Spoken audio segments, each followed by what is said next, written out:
One reading is that Anangpal established the city of Delhi in 1052 AD, CE, right? 1052 CE.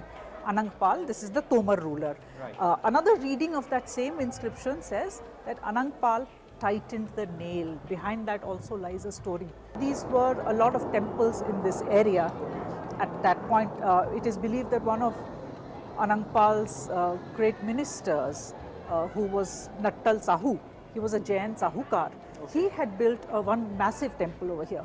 So this was an important place, and this pillar must have been incorporated in this complex. Anangpal,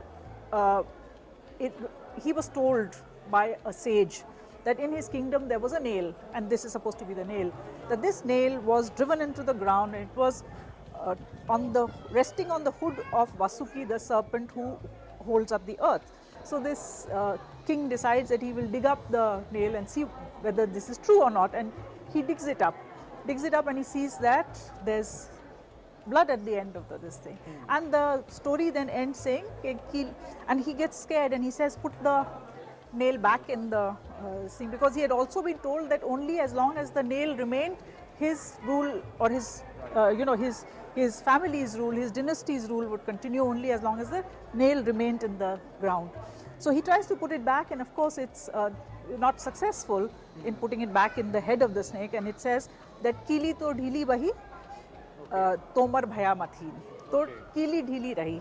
So the nail remains loose, and Tomar loses his kingdom.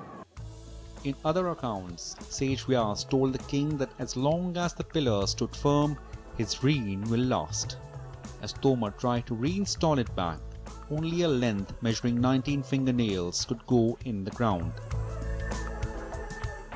19 generations later, Tomar rule ended as Chauhans took over this part of land, and very soon the Mamluk Turks invaded and set their kingdom.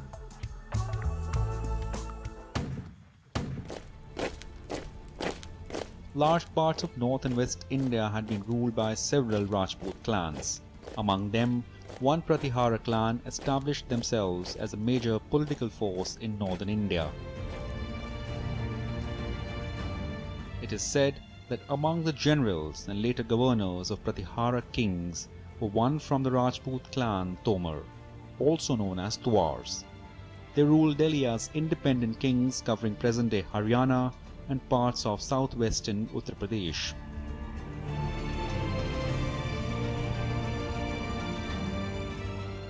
One Bilandeo or Anangpal Tomar ruled Delhi around 7th century AD, following which many of his clansmen continued to hold sway over Delhi before being displaced by another Rajput clan, Chauhans. Writing in the 14th century, legendary Amir Khusro described the reign of Anangpal Tomar, the first king of Delhi, who ruled this land around 7th century AD. In front of his palace, the king had installed 2 stone lions and next to them a bell. Any subject seeking justice was supposed to ring the bell, and the justice was swiftly done. One day, a bird came and sat over the bell, and it rang.